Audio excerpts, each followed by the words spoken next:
Oi, pessoal, muito boa tarde. Sejam todos bem-vindos a mais uma live. Essa é a segunda vez que eu estou por aqui.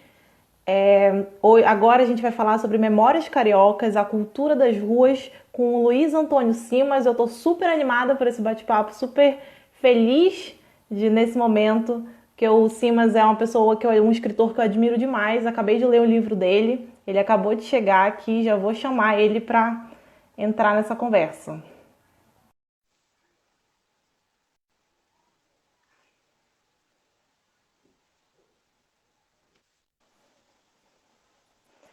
Oi, Simas, boa tarde. Boa tarde, tudo jóia? Tudo ótimo. Que honra Tudo receber você tranquilo. aqui. Não, eu aqui te agradeço. Tá tudo bem, tá bom? Você quer que eu vá para um lugarzinho um pouquinho mais claro? Tem uma Tá um opção de pouquinho possibilidade escuro, aqui. sim. Se Então eu puder. vou para um lugar mais claro. Ah, Deixa eu ir para um lugar mais maravilha. claro aqui, carregar o meu tripé, para ficar Muito tudo bom. profissional.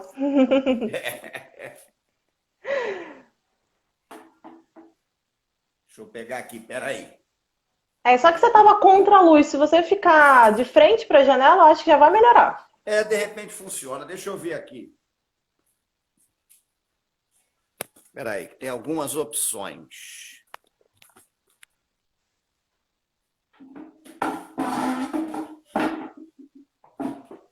Já dá uma melhorada, Já né? tá ótimo agora. É bom que deu tempo do pessoal começar a chegar. Oi, pessoal, sejam todos Maravilha. bem-vindos. Hoje a gente vai falar sobre Memórias Cariocas, a cultura das ruas, com ninguém menos que o Simas, escritor do livro maravilhoso que é O Corpo Encantado das Ruas, que eu li em março, em comemoração ao aniversário do Rio. E foi um ótimo presente para mim mesma. Sim, mas para começar esse bate-papo, eu queria que você comentasse um pouquinho da sua trajetória profissional. Bom, a minha formação é em História. Eu fiz História na Universidade Federal do Rio de Janeiro. Eu fiz o meu mestrado em História também na Universidade Federal do Rio de Janeiro. E comecei a trabalhar com História e também trabalhar com Educação, né? Em sala de aula. Fiz o meu complemento, a minha licenciatura na Faculdade de Educação da Universidade Federal do Rio de Janeiro. E eu trabalho, na verdade, eu costumo dizer que eu não tenho lugar fixo, né? Porque eu sou historiador, ao mesmo tempo eu sou escritor, não só de livros de história, mas também de livros de crônicas, enfim. Né? Eu gosto também de cruzar a história com a crônica, com o ensaio. Tenho trabalho também com música, porque acaba que, desde garoto, eu comecei a tocar instrumentos de corda, então eu faço algumas músicas aí, tem música gravada e tal, e são 19 livros publicados. Em geral, todos eles trabalham com cultura de rua, né? Religiosidades da rua, festas da rua, futebol de rua, carnaval, muita coisa ligada a carnaval, muita coisa ligada a samba, escolas de samba. E nessa trajetória toda a gente vai levando, né? Ganhei 2 prêmios Jabuti, um deles foi o de livro do ano de não ficção pelo Dicionário da História Social do Samba com Ney Lopes, né? E estou produzindo. A gente produz, a gente trabalha e vive a cidade. É isso basicamente que eu faço. Eu sou um rueiro, como eu costumo dizer, né? Costumo dizer que eu estou mais para ser um sujeito que tem um currículo vira-latas do que propriamente o currículo Lattes. E assim a gente vai produzindo, vai fazendo a cidade. Eu amei essa nova colocação do termo rueiro, que na minha infância, rueiro para o meu pai era uma coisa muito ruim. Ele estava me xingando quando ele dizia que eu era rueira. Mas para Mas começar, para muita pode gente continuar. continua sendo. Então eu gosto de reivindicar essa ideia. Eu sou um fazedor de arruaças, né? Arruaça tem a ver com a rua também, enfim, é por aí. Com certeza.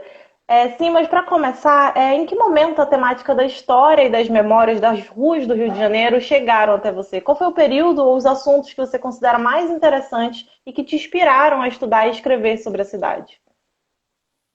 Olha, teve um ponto de virada na minha vida como historiador, porque eu entrei na faculdade achando que eu ia estudar, por exemplo, esse é um negócio curiosíssimo, eu achei que eu ia estudar o Barroco Mineiro.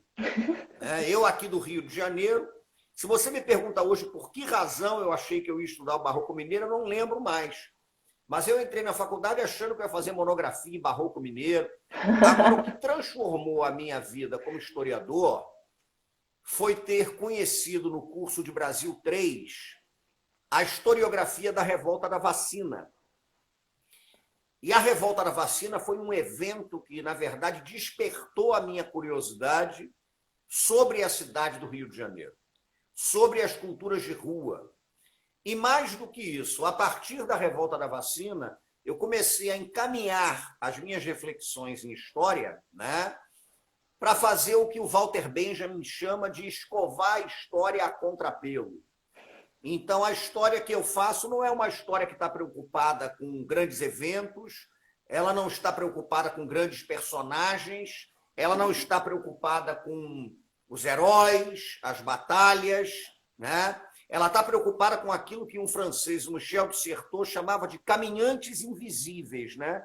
Eu me preocupo com o que acontece no cotidiano, eu me preocupo com o que acontece com as pessoas que estão fora desses holofotes da grandeza, porque eu parto de um princípio. Todo mundo tem historicidade, né? Então, o sujeito que está na esquina, o sujeito que está no gabinete, o sujeito que está na igreja, o sujeito que está no show, na feira, no terreiro, todos têm historicidade. Então, a partir da Revolta da Vacina, eu comecei a me interessar muito pelas histórias que a história não conta, né? Como diz o Enredo da Mangueira de 2019, mas um marco que começou a me fazer olhar de outra maneira para a cidade e tentar entendê-la de outra forma foi a Revolta da Vacina, porque aquilo me instigou bastante. Quem eram eles? Quem eram os rebeldes? Então, a partir daí é que eu comecei a fazer essa história das ruas e uma história preocupada com as pedrinhas miudinhas, né, que é o título de um livro que eu lancei em 2013. As pedras grandes me interessam muito pouco, mas eu quero saber dessas pedras miúdas que fazem, no fim das contas, as nossas histórias, né? Com certeza. O Daniel Sampaio, do Rio Antigo, está comentando aqui, a microhistória. Deve... Eu costumo chamar até de nanohistória, que é até menor do que a microhistória, né? A microhistória é uma área muito interessante e eu estou chamando isso também de nanohistória, né? Aquela história mínima, miúda, mas que é relevante para a gente tentar pensar a cidade, né? Com Então, é certeza. por aí que eu toco o meu barco, é por aí, é por essa microhistória, por essa nanohistória, por essa história de pedras miúdas, né? É por aí. Sim, mas você alutou, como você mesmo falou, de uma gama de livros, né? Dentre eles, O Corpo Encantado das Ruas, que foi um dos últimos a ser lançado, que foi o que eu citei no início. Ele foi um sucesso entre profissionais da área e simpatizantes do tema. Ele aborda a rua por meio da observação e tem como fonte o dia a dia dos cariocas. Aí eu queria que você contasse um pouco mais pra gente dessa obra. O Corpo Encantado das Ruas, ele é pensado como um livro que dialoga com a alma encantadora das ruas do João do Rio, né? Que é um livro lançado há 99 anos. A alma encantadora das ruas vai fazer 100 anos ano que vem. Mas eu queria pensar o corpo das ruas, né? O que é o corpo das ruas? O que eu tento entender nesse livro é que as ruas têm gramáticas que não são normativas. Então, a gramática da rua é a gramática do sujeito que passa assoviando na feira. A gramática da rua é a gramática do sujeito que senta numa esquina para tomar uma cerveja. A gramática da rua é a gramática de uma rezadeira, né, que reza aos outros com um galinho de arruda, com a folha de Guiné. A gramática das ruas é a gramática da turma que, por exemplo, faz uma vaquinha para pintar a rua em tempos de Copa do Mundo e acaba se confraternizando num churrasco de esquina. Então, a gramática da rua é a gramática do comércio de rua, né? O açougue de rua, a quitanda de rua, a barbearia de rua, o velho botequim. Então, tentar entender, né, essa corporeidade das ruas, isso que dá às ruas uma característica marcante como ponto de encontro, foi o objetivo meu. E mais do que isso, é um livro que discute a ideia de que a rua está sendo disputada. A rua é disputada, porque existem pelo menos duas perspectivas, dois olhares sobre a cidade. Ao olhar daqueles que veem a rua a partir da perspectiva da circulação de mercadorias e de corpos domesticados para o trabalho. E há aqueles que veem as ruas como ponto de encontro e não como ponto de passagem, né? Então, eu tento compreender essas ruas vistas como ponto de encontro. Eu tento entender como se construíram nessa cidade sociabilidades da rua. Como é que nas ruas você construiu modos de vida, você construiu rede de proteção social, você construiu sociabilidade, você construiu identidade de bairro, né? Como é que a rua tem essa vida toda? E quem são essas pessoas aparentemente anônimas? Então, os personagens do livro são esses. É a senhorinha que é benzedeira, é o sujeito que é ritmista de uma escola de samba, né? É o barbeiro da esquina, é a outra que entra no hortifruti e aí ouve uma canção, e essa canção lembra de alguma coisa para ela. É um sujeito que passa por uma esquina e escuta, né? Que de uma casa vem um som de um baião do Luiz Gonzaga. É o camarada que está caminhando pela feira e alguém canta um samba da Dona Ivone Lara e ele responde, né? Então, como é que a rua ela é marcada por práticas cotidianas de vida? Isso me interessa. Essa rua animada, né? Essa rua como ponto de encontro. E eu, no livro, chamo a atenção para o fato de que ela está sendo desencantada por uma cidade pensada como, basicamente, né, um balneário de eventos, ou a rua pensada como um elemento para circulação de mercadoria, né? Ou então os corpos que são domesticados nessa lógica cruel, né, do trabalho. Então, é um livro sobre a rua, sobre seus personagens e sobre uma rua que é disputada, uma cidade que é tensionada, né? Vai na contramão da Cidade Maravilhosa. Então, é um livro que refuta vigorosamente o mito do carioquismo cordial e tenta entender os tensionamentos e, ao mesmo tempo, as soluções que a rua apresenta. É isso. Com certeza, sim. Foi uma leitura maravilhosa que eu tive o prazer de fazer em março. E eu, que sou paraense, pela primeira vez me encantei com um retrato da Cidade Maravilhosa, que eu negava tanto esse retrato da novela das oito, né? Então, um retrato mais de subúrbio, mais da Zona Norte, foi o que realmente me despertou pela primeira vez esse encantamento. Aí um testemunho aqui muito de fã que eu estou abrindo nessa entrevista. Mas continuando, assim, mas é a capa também, eu vi que a capa ela tem uma série de elementos e também tem uma brincadeira sua do que mostra, do que significa o quê.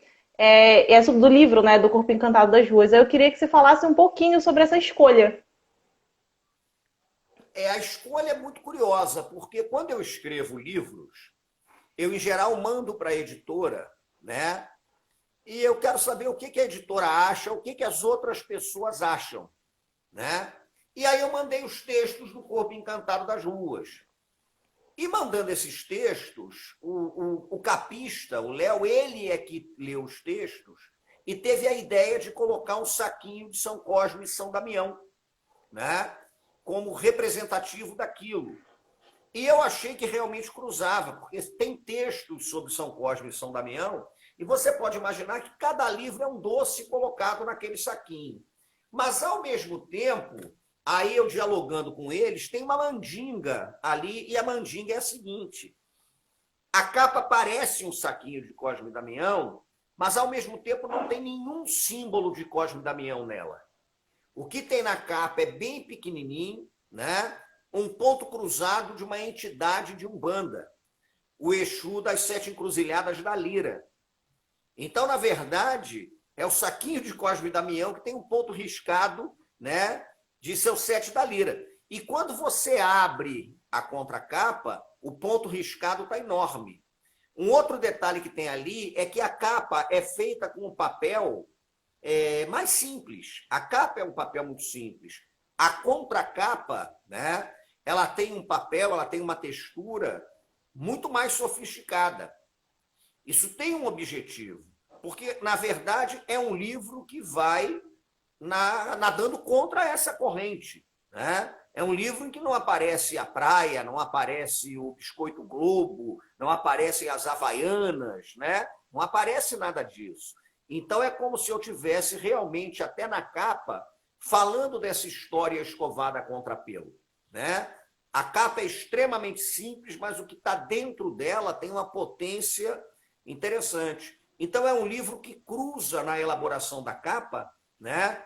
Cosme e Damião, essa cultura de rua, dos doces das crianças, e ao mesmo tempo faz uma saudação a Exu, que é, no fim das contas, o dono da rua, né? E é por aí que essa banda vai tocando. Então ele é cheio, na verdade, dessas pequenas, digamos, armadilhas, né? Que Uhum. eu chamo de brincadeiras lúdicas sobre a rua. O livro vai nessa linha. Maravilhoso, Simas. Simas, e como algumas pessoas já apontaram aqui nos comentários, ele se remete a, e como você mesmo falou, ele se remete à obra do João do Rio, a alma encantadora das ruas, que tem como pano de fundo o Rio de Janeiro do século XX. Mas o seu livro é um livro que vai além, né, dessa exposição dos costumes cariocas. Aí eu queria que você falasse um pouquinho mais pra gente sobre isso. Como foi a construção dessa narrativa e o que você apontaria de diferente e de semelhante nessas duas obras, a sua e a do João do Rio? Olha, o João do Rio foi um sujeito que foi à rua, né? Ele mergulhou na rua, ele mergulhou nos buracos mais impactantes da cidade para tentar entender o que estava acontecendo ali. Mas o João do Rio era uma figura muito curiosa, porque ao mesmo tempo que o João do Rio via essas culturas da rua com um certo fascínio, ele tinha também um certo horror desse tipo de coisa. Porque o João do Rio, ele era um sujeito muito ligado a uma cidade que se pretendia francesa. O João do Rio foi da Academia Brasileira de Letras, o João do Rio era um dandy, né? Então, ele observava essas culturas de rua, mas, ao mesmo tempo, ele se sentia muito receoso em relação a essas culturas. Então, isso para ele dava um certo medo. Era como se o João do Rio fosse um sujeito dividido no seguinte sentido. Ele sonhava com uma cidade que poderia ser uma Paris tropical, mas, ao mesmo tempo, ele observava que a cidade em que ele vivia não seria nunca uma Paris tropical, né? Então, ele relata esse tipo de coisa de uma forma impactante. O que eu acho que talvez seja a diferença do meu trabalho para o João do Rio, nesse diálogo que a gente propõe, é que o olhar do João do Rio é o olhar de um observador que tenta enxergar aquilo de fora para dentro. Então, o João do Rio está fazendo um relato sobre as coisas que ele via, né? O João do Rio, quando escreve sobre religião no Rio de Janeiro, ele escreve um pouco horrorizado, atemorizado com os cultos afro-cariocas, aquele negócio todo. E eu tentei pensar esse Corpo Encantado das Ruas não a partir de uma visão de fora para dentro, de um observador da rua, mas tentar entender mesmo a rua a partir de dentro, né? Até porque eu sou um sujeito que, ao contrário do João do Rio, eu não tenho nenhuma atração por uma cidade francesa, né? Eu sou um carioca que passou parte da infância na Baixada Fluminense, que já morou na Zona Sul, que mora na Zona Norte, né? E que frequenta a rua, e que gosta de cultura de botequim, e que gosta de macumba, e que gosta de samba, de carnaval, de escola de samba.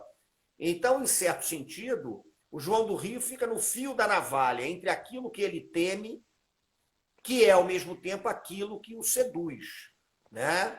Eu tento entender a partir mesmo do que a rua está dizendo ali, né? Eu tento entender a partir de uma lógica interna, né? O que a rua diz, o que ela está falando aí. Talvez essa seja uma diferença. O trabalho do João do Rio é fundamental, e eu acho que é curioso porque é um testemunho poderoso do que eram as ruas do Rio de Janeiro em 1919, né?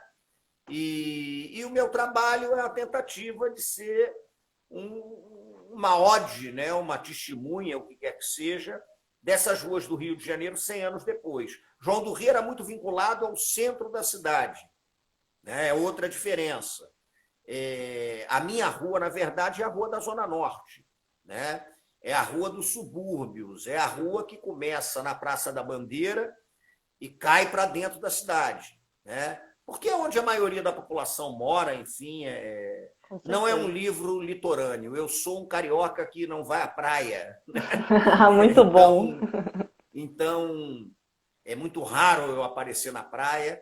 a minha cidade não é a cidade litorânea, não é a cidade que está de frente para o Cristo Redentor, né? Então, é um relato que fala mais sobre o cotidiano da Zona Norte, enfim, dos subúrbios, é por aí. Muito bom, Simas. Simas, o rio é o seu objeto de reflexão, a busca pela memória, que desperta o sentimento de afeto, de musicalidade, de ancestralidade e de pertencimento. As ruas do Rio de Janeiro também são um pano de fundo para o futebol, para o carnaval e para as festividades, desculpa. Enquanto historiador, de que forma a rua se torna palco e potência na confirmação e no entrelaçamento dessas culturas? Tem uma frase muito boa no seu livro que é algo como o Rio de Janeiro quis se afrancesar para não assumir que era profundamente africano.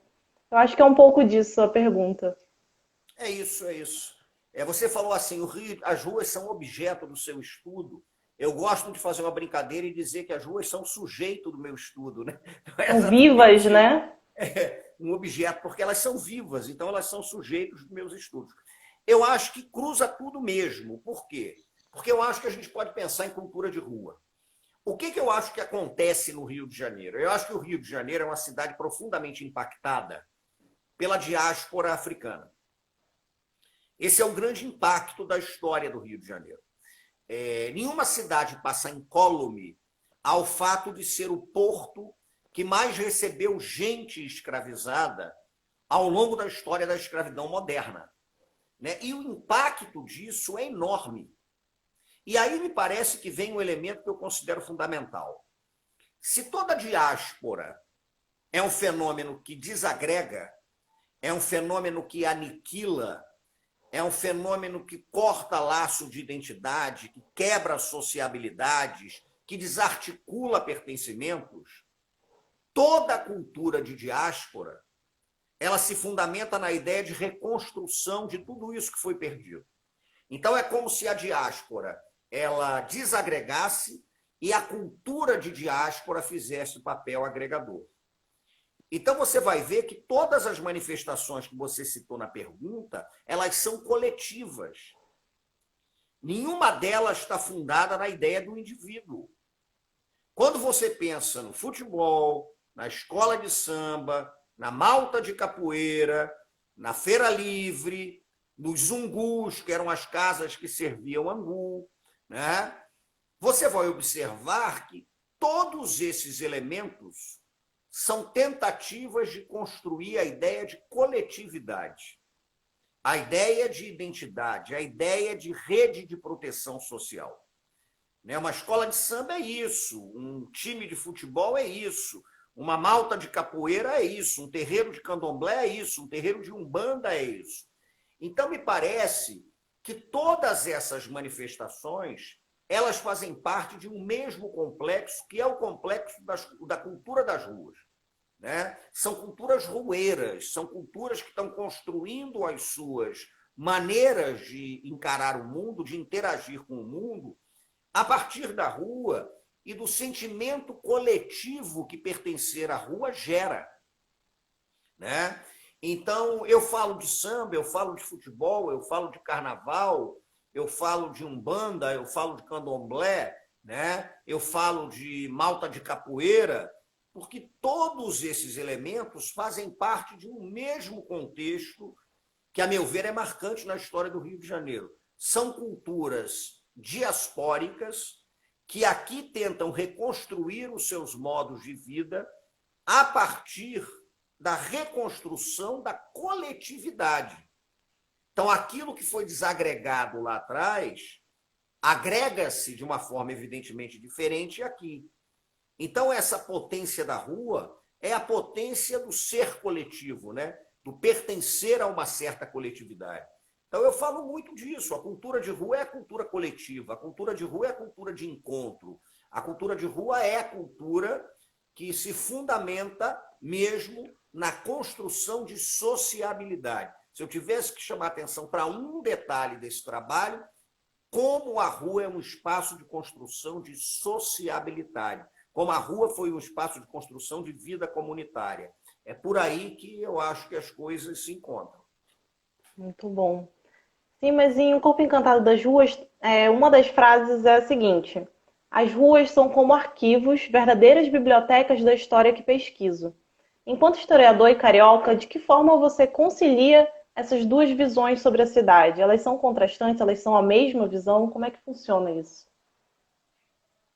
Olha, quando eu falo que as ruas são arquivos, é porque eu trabalho com a ideia de que o tipo de história que eu faço, ela nunca vai ser consistente se eu ficar só preocupado com um documento oficial.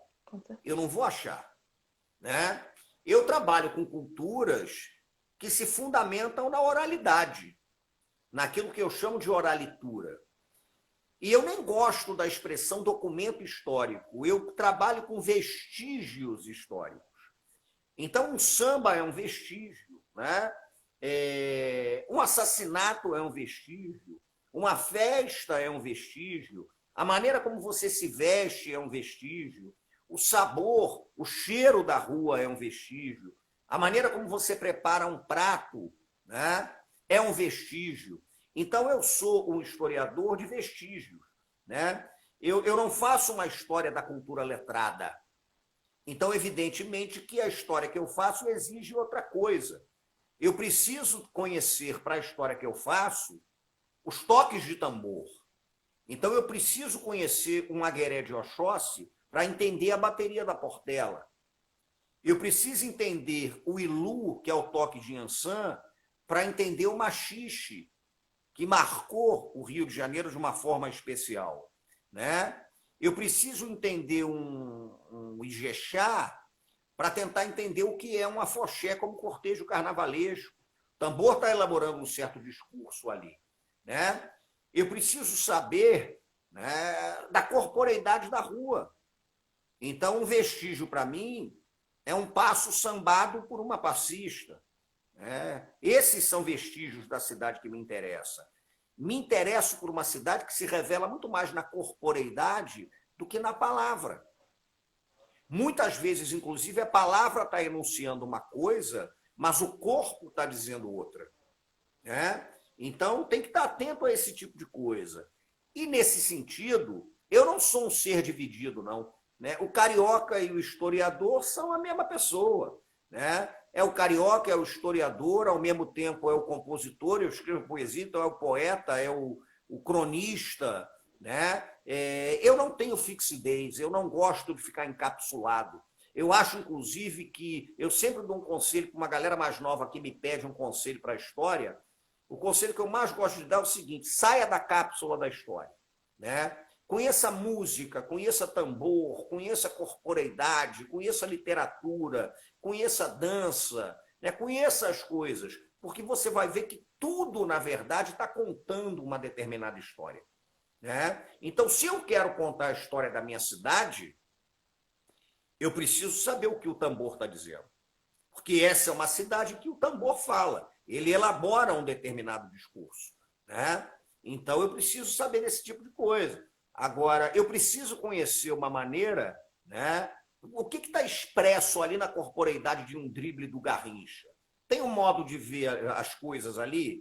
Tem uma certa maneira de enxergar a vida? O que a ginga representa dentro da cultura da malandragem que caracteriza as ruas do Rio?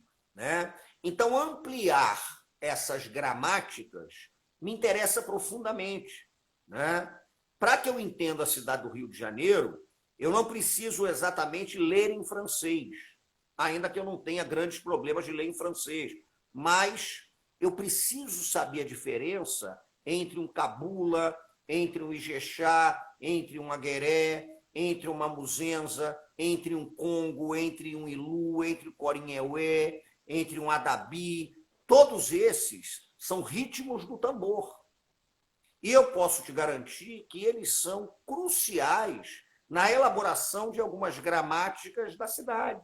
Então, eu acho que é por aí. E o historiador, o carioca, é tudo a mesma coisa. Eu me deixo lambuzar de referências as mais distintas e eu vou para a rua porque, se eu estudo história da rua, meu arquivo é a rua.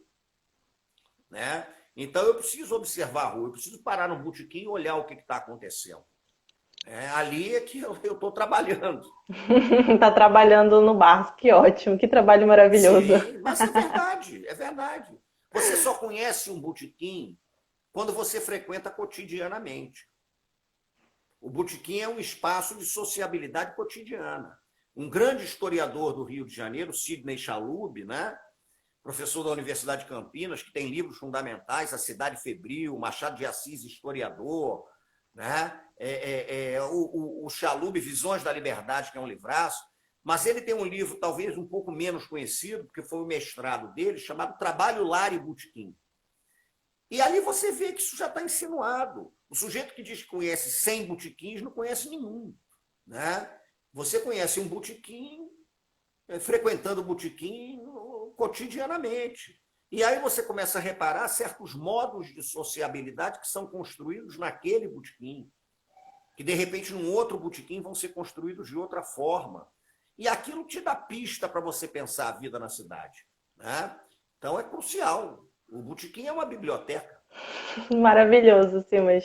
Simas, É. como você mesmo falou, quando a gente fala da rua, a gente também está falando de um espaço de disputa. E no contexto carioca, isso não é diferente, nunca foi e talvez nunca seja. Inclusive, numa entrevista recente, você fala sobre o mito da cidade maravilhosa, que foi cunhado em um período extremamente violento da cidade. Você pode falar um pouco mais disso pra gente? Toda cidade é um território em disputa, né? O Marques Rebelo já falava que uma cidade é feita de várias cidades. E há um embate pela cidade. A cidade é disputada, o território é disputado, né? O lugar é disputado, ele é tensionado. A história das cidades é uma história de tensão. As relações que se estabelecem na rua são tensas e intensas. Eu não escrevo uma história da rua para adorar a pílula. A rua é palco de sociabilidades que muitas vezes são construídas a partir da violência, por exemplo. Porque, por mais incômodo que pareça, a violência é uma instância também de construção de sociabilidade, né? E de pertencimento. O mito, e eu chamo atenção para esse tipo de coisa, para esse tensionamento. Eu falo no Corpo Encantado das Ruas que o Rio de Janeiro ele pode ser simbolizado por um pau, né? Porque é o pau que dá no corpo, é o cacetete do policial, é a chibata que dá no corpo do escravizado, e ao mesmo tempo é uma baqueta que bate no couro do tambor para tirar som e inventar a vida, né? E o mito da cidade maravilhosa ele é produzido no início do século XX, muito ligado ao recorte de um Rio de Janeiro que resolveu que tinha que ser francês. E a frase do livro, inclusive, é essa, que fala que o Rio foi uma cidade fundada oficialmente para expulsar franceses, mas que um dia resolveu que tinha que ser francesa para negar que é profundamente africana. Né? Mas enquanto a ideia da cidade maravilhosa estava sendo produzida, a violência das reformas urbanas da Primeira República estava na rua. Né? As demolições de cortiços, sem nenhum projeto alternativo de moradia, né? A ocupação dos morros em condições muitas vezes insalubres, o loteamento dos subúrbios acontecendo muitas vezes ao Deus dará. Né? Então, enquanto havia uma violência simbólica muito forte na cidade, que tentava de todas as maneiras, né, excluir de seu recorte civilizatório os descendentes de escravizados, os subalternizados, você estava produzindo um mito da cidade maravilhosa. E que é exatamente essa tentativa de pensar o Rio de Janeiro com um olhar parisiense. Né? Então, a cidade maravilhosa é cruel. Né? A cidade maravilhosa é cruel. É um mito que tenta jogar, varrer para debaixo do tapete os tensionamentos de uma cidade violenta, de uma cidade que é extremamente interessante, inclusive nos paradoxos que caracterizam o afeto e a porrada, né, marcantes na história urbana do Rio de Janeiro.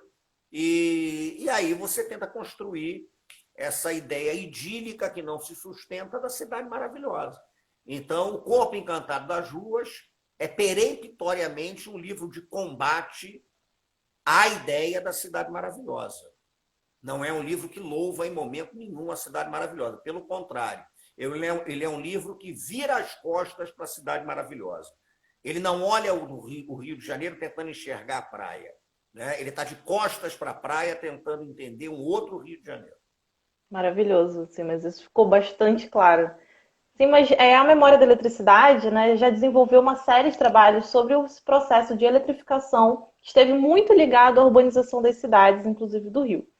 Um dos últimos livros que a gente lançou foi sobre o Rio, que passou por diversas transformações ao longo da sua história, né? Ele fala desse processo de urbanização ligado à eletrificação. Esses processos necessariamente produzem mudanças culturais intensas.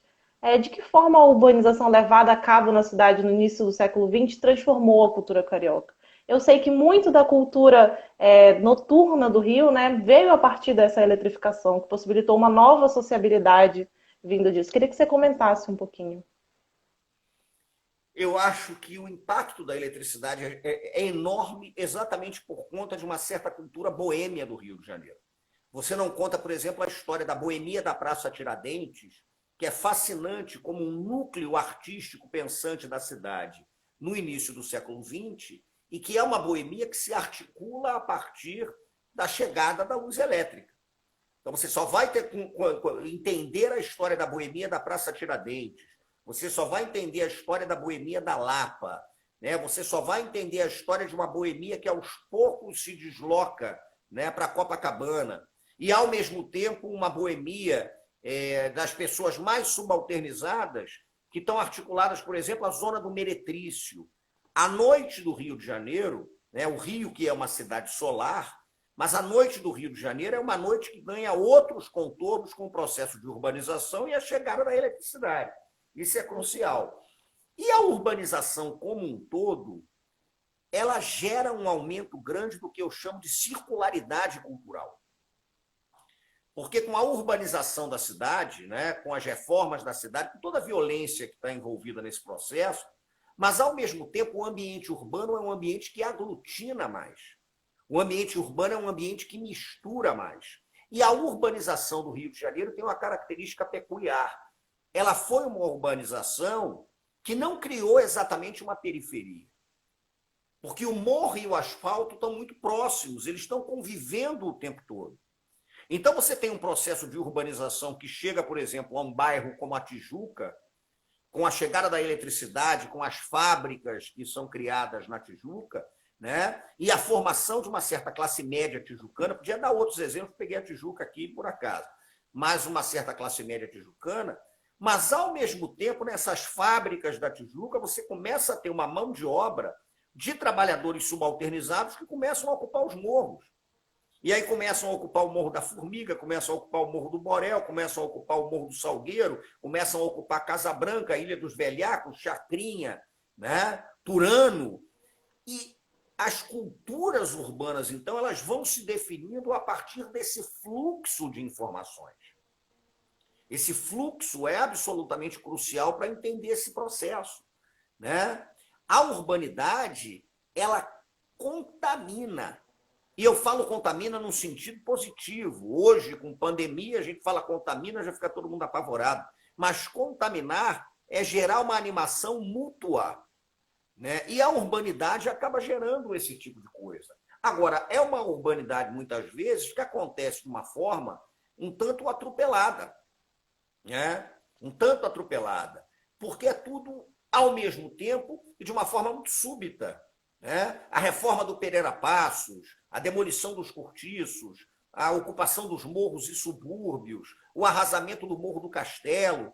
Então, a cidade está dando um salto crucial nesse processo. Por isso é que eu acho que, para estudar o Rio de Janeiro, a gente tem que fazer um mergulho muito profundo na Primeira República, no pós-abolição e nas primeiras décadas republicanas, porque ali está se definindo muita coisa. Está se definindo um tipo de samba urbano, está se definindo um tipo de vida boêmia, né? Está se definindo um tipo de ocupação do subúrbio, está se definindo uma relação muito peculiar com o trem, né? Como é que o trem também impacta no cotidiano das cidades. Então, você tem uma... Sim, mas. Opa, a gente teve um problema de conexão. Se você puder repetir a última frase, fica perfeito. E eu estava dizendo o seguinte, então, o trem gerando esse tipo de coisa. Então, nós temos um tipo de urbanização que é um tipo de urbanização súbita, né? Rápida. Isso deixava João do Rio, por exemplo, apavorado. porque ele via que a cidade estava se transformando muito rápido e o caldeirão de cultura estava todo aí. É por aí. Legal. Sim, mas os processos sociais e políticos tomaram a rua como um ponto de encontro e para além de um local de passagem, como você falou no início, nas perguntas anteriores. E a partir desses ritos de pertencimento, o povo se encontra, comemora e vive. Mas isso se altera ao longo do tempo. Fala um pouco pra gente sobre isso. Tem algum exemplo que você considere mais relevante? Eu acho que sempre o mais relevante como encontro do Rio de Janeiro é o carnaval. A maneira como a cidade lida com o carnaval e a maneira como o carnaval no Rio de Janeiro é uma festa política. Né? O carnaval é uma festa de encontro, é uma festa de tensão e é, ao mesmo tempo, uma festa que politiza a vida na cidade. O carnaval não tem nada de festa alienante. Então, se a gente vai estudar a história do carnaval de rua do Rio de Janeiro, você vai ver que a campanha pela abolição da escravatura, ela está todinha dentro do carnaval, o carnaval tensiona isso.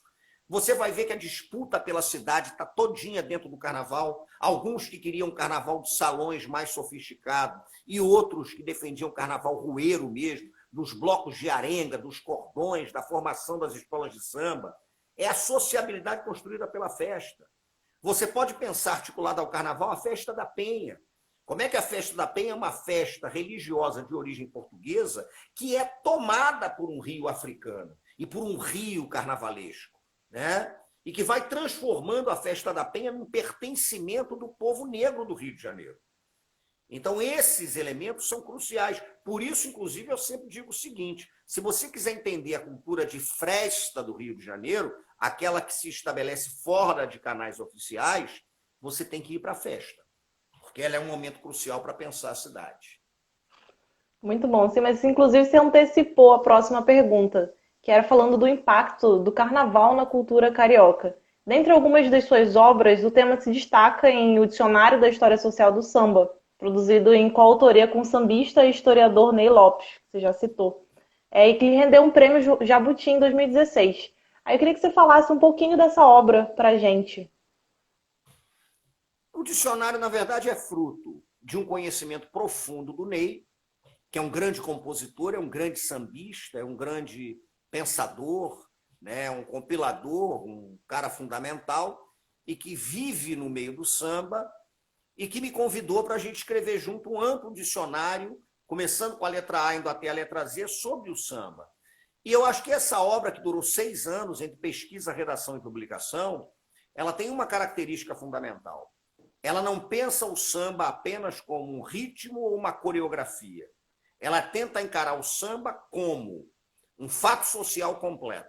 Em torno do samba existem maneiras como você celebra a vida, como você se veste, como você come, como você bebe, como você ama, como você mata, como você celebra o nascimento, como você lamenta a morte. Então, existe um complexo cultural do samba. O dicionário tenta dar conta disso, é tentar compreender o samba indo além do ritmo ou da coreografia, mas tentando entender que o samba enseja a construção de modos de vida em comunidade muito marcantes para a trajetória das populações afro-cariocas. Muito bom, uma ótima introdução para quem está começando a ler. Estou vendo aqui alguns comentários do pessoal falando que está lendo outras obras suas que estão amando. Sim, mas no Rio, algumas regiões se diferenciam culturalmente de outras, principalmente pela ocupação das ruas, a forma como se dão os relacionamentos entre moradores, as falas, as festividades, entre outras coisas. Isso sempre foi assim? A partir de que momento essas diferenças se tornaram mais evidentes? Acho que é um pouquinho do que você começou a falar sobre essa diferença da Zona Sul para o subúrbio, para a Sim, Baixada. ela se torna mais evidente, sobretudo, a partir do século XIX.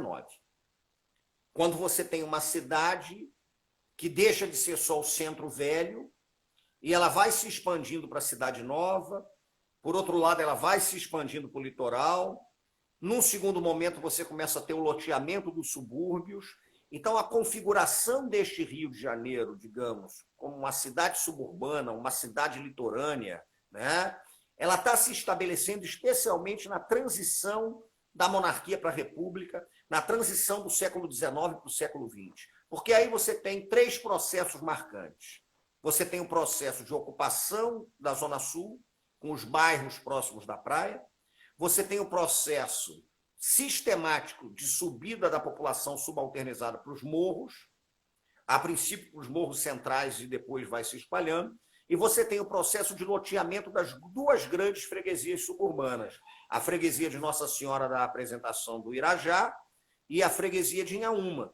A partir do loteamento dessas duas freguesias é que praticamente todo o subúrbio do Rio de Janeiro vai se configurando. Então, é um processo que está acontecendo na virada do século XIX para o século XX. Os morros sendo ocupados, a Zona Sul sendo ocupada e o loteamento das freguesias que dão origem aos bairros suburbanos. Ali a cidade está ganhando configuração e ali os modos de pertencimento a cada território, eles vão sendo gerados, eles vão sendo dimensionados. Muito legal. Esse é o babado. Sim, mas a gente está vivendo um período de isolamento social, em que as ruas estão vazias e sem movimento. As pessoas, mais do que nunca, resgatam as memórias das ruas da cidade, né, em que vivem.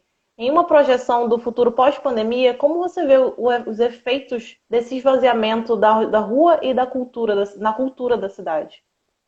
Bom, eu tenho uma vantagem para responder essa pergunta, que a minha formação é em história, e historiador é péssimo para fazer profecia. Né? O historiador, na verdade, fala do passado. E quando o historiador se mete a fazer profecia, costuma ser um desastre. Mas eu só levanto uma lebre que é a seguinte: as ruas do Rio já vinham agonizando. Então, não é a pandemia. A pandemia, na verdade, gerou uma situação inusitada, de fortíssimo impacto, mas o processo de agonia das ruas, ele já vinha acontecendo a partir do momento em que a cidade ela começou a ser gentrificada o tempo todo. A lógica dos grandes eventos, do balneário, né, do Rio de Janeiro, ela foi desencantando a rua. Então, o comércio de rua, a quitanda, o botequim, o barbeiro, o açougue, ele já vinha sendo solapado. Né? Então, já havia um processo mesmo de desencanto. A cidade vinha desencantada já. Eu espero que a pandemia, que eu acho que não tem nada de bom, porque eu não sou daqueles que acham que você tem que encontrar alguma coisa de bom, não tem nada de bom. A gente tem que encarar o horror, né? E pensar em cima disso. Mas eu espero que, pelo menos, isso sirva para redimensionar a rua como um espaço de contato, como um espaço de afeto, como um espaço de construção comunitária da cidade. Né? É entender que há uma rua sob ataque. De repente, essa catástrofe da pandemia talvez aguce essa impressão. Né? Porque é o tiro de misericórdia numa rua que já vinha ferida. E o que a gente tem que fazer é reinventar a rua. Resistir é um negócio que já não adianta mais.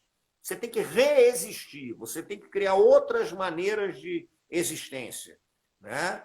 E o desafio que está colocado é esse. Mas eu não sei o que vai acontecer.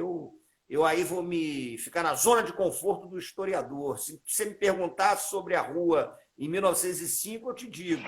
Em 2022, eu não faço a menor ideia. Vamos ver. Com certeza, a gente vai ter que elaborar muita coisa em cima desse contexto, né, que a gente está vivendo. Sim, mas a gente está caminhando para o final. Eu vou pegar algumas perguntas, foram muitas perguntas aqui no chat, vou pegar algumas aleatórias nesse último tempinho que a gente tem. A Liv Fraga pede para você contar um pouquinho da sua relação com o candomblé. Eu nasci num terreiro. A minha avó era uma mãe de santo que veio de Pernambuco e fundou um terreiro na Baixada Fluminense do Rio de Janeiro, no Jardim Nova Era, em Nova Iguaçu, que era um terreiro da Xambá, que é um rito nagô do Recife. E na casa da minha avó batia a Xambá, né, para os orixás da Xambá, que seria como o candomblé baiano, enfim, é o candomblé de Pernambuco. E, ao mesmo tempo, tocava muito para a encantaria, né, para os caboclos encantados, enfim. Tinha um cruzo ali com as encantarias do Pará e do Maranhão, porque na casa tinham duas sacerdotisas importantes, muito ligadas à minha avó, Dona Mundica e Dona Luzia, que eram da encantaria. Né? Então, a minha relação é uma relação de vida. Né? Eu não conheço outra vida que não tenha sido vivida dentro do terreiro. Eu já nasci no terreiro. Né? Eu saí da maternidade, eu fui para Nova Iguaçu para fazer a primeira cerimônia, que é uma cerimônia que se faz com cordão umbilical e a cuia na cabeça, com a consagração que se faz na encantaria. Né? Então, eu não sei. De vez em quando me pergunto como foi a minha conversão. Não tem conversão nenhuma. Na verdade, é um fato da minha vida. Eu nasci e fui para o terreiro. Então, eu vivo no terreiro. A minha relação com a cultura de terreiro, com o candomblé e com tudo que eu gosto, é um dado da minha vida. Da mesma maneira como eu respiro, como eu me visto, né? Eu cresci no terreiro. Eu não conheço outra vida que não seja marcada pela formação que eu tive como uma criança de terreiro. E eu acho que o que a criança vai incorporando, o adulto leva, né? Eu, na verdade, continuo com muita coisa de criança. A gente amadurece, mas eu ainda sou um garoto também, em certo sentido, muito espantado quando vi os caboclos dançando, muito espantado quando via um orixá, assustado com o filá de Omolu, impressionado com a fundanga de Exu, né? Então, a minha relação com o terreiro é crucial. O meu olhar sobre o mundo, antes de ser um olhar estabelecido pela escola, pelo trabalho e tal, ele foi estabelecido pelo terreiro. Eu comecei a tocar tambor antes de aprender a ler. Porque com 2 anos eu fui dedicado ao tambor, como um alabê, um ogã de tambor, né? E é isso. Então, modestamente, se tem alguma coisa que eu entendo um pouquinho, é disso, porque a minha vida foi isso. E a minha vida continua, em larga medida, sendo isso. Não tem como desvincular, né? É da formação do meu ser. O candomblé, o terreiro, está dentro de mim. Foi onde eu aprendi a olhar o mundo, a sentir o mundo, a perceber o mundo. Com Né? certeza, essas sensibilidades, elas fazem parte de você. Que bonito. Sim, mas o Johnny Cash, 95, professor, historiador em Campina Grande, fez uma pergunta aqui. Qual a importância do carnaval frente a medidas de governos não democráticos? É tensionar essas medidas. Porque o carnaval sempre foi uma festa de tensionamento dessas questões. Né? O carnaval, na verdade, eu costumo dizer que é uma disputa entre o corpo e a morte. E esses governos não democráticos são signos da morte, né? O que o Mbembe chama de necropolítica. Então, o carnaval tensiona isso. O carnaval sempre foi um elemento de afronta, né, à morte e a essas experiências de mortandade produzidas o tempo todo por uma política do desencanto. Então, quando a gente estuda a história do carnaval é a história da porrada. A história do carnaval é a história do tensionamento social. A história do carnaval é uma história de disputa vigorosa pela rua, pela cidade, pelos corpos. Né? O carnaval tem essa pulsão. E, ao mesmo tempo, você tem certos governos que tentam ou reprimir o carnaval ou domesticá-lo. Né? Muitas vezes até domesticá-lo pela lógica do mercado. Mas eu acho que o carnaval é cada vez mais importante nesse sentido mesmo do tensionamento. O carnaval é um campo de batalha. O carnaval é um campo de guerra. Né? E é uma guerra pela festa. Isso é interessante. A festa como uma arma, né, de subversão do mundo. Eu vejo muito o carnaval ligado a isso. O Dudu Frois faz outra pergunta, e é para terminar, depois a gente já finaliza. Tá pedindo para você falar um pouco mais da importância da pedagogia do tambor para a formação das novas gerações dos morros e subúrbios. Eu acho que é importante, inclusive, para que as gerações do tambor, o povo do terreiro, né, a turma de morro, de subúrbio, para que eles entendam que cultura é uma experiência de alargamento do mundo. Para que eles entendam, né, que não existe cultura melhor ou cultura pior. Cultura é uma amplitude, isso é crucial. Então, se o livro é importantíssimo, o tambor também é fundamental. E é entender que não é para escolher entre o tambor e o livro. É entender que a nossa experiência de ampliação de gramáticas de mundo é uma experiência que deve ter como referência o livro e deve ter como referência também, por que não, o tambor. Né? E é mais do que isso, é valorizar as culturas que aparentemente não produzem saber, mas produzem o tempo inteiro. Então você tem um alabê, um grande ogã, né, crucial, que conhece 25 toques diferentes de tambor. é entender que essa pessoa é uma pessoa dotada de uma sabedoria impactante, porque quem conhece 25 toques diferentes de tambor sabe falar 25 línguas, né? E é dar dignidade, então, a essas culturas que, na experiência histórica, foram subalternizadas. A cultura do samba, a cultura das macumbas, a corporeidade, né? Culturas que se expressam de formas muito peculiares com o corpo. Então, não nem digo que é morro ou subúrbio, mas é mesmo ampliação das nossas gramáticas para tentar entender o Brasil de uma forma mais efetiva, né? Porque as pessoas estão blindadas cognitivamente. Elas estão blindadas. Então, quando você sai um pouquinho daquela blindagem, as pessoas tomam sustos, né? Então, ampliar esse repertório é fundamental. Isso produz alargamento de mundo pela cultura. E alargamento de mundo pela cultura sempre é uma experiência de liberdade, de plenitude do ser, né? Eu sempre penso nisso. A gente tem que pensar na plenitude do ser também, né? É uma questão política e é poética essa busca pela plenitude do ser. É por aí. Maravilhoso. Sim, mas para fechar, eu vou pedir para você fazer algumas indicações de leitura. Pode ser dos seus livros também, para esse momento, né, de quarentena que a gente está vivendo. Dos meus livros, O Corpo Encantado das Ruas, Pedrinhas Miudinhas, né? Um livro que fala muito sobre isso. 2 trabalhos que eu tenho com o Luiz Rufino, meu parceiro, Fogo no Mato, A Ciência Encantada das Macumbas e A Flecha no Tempo.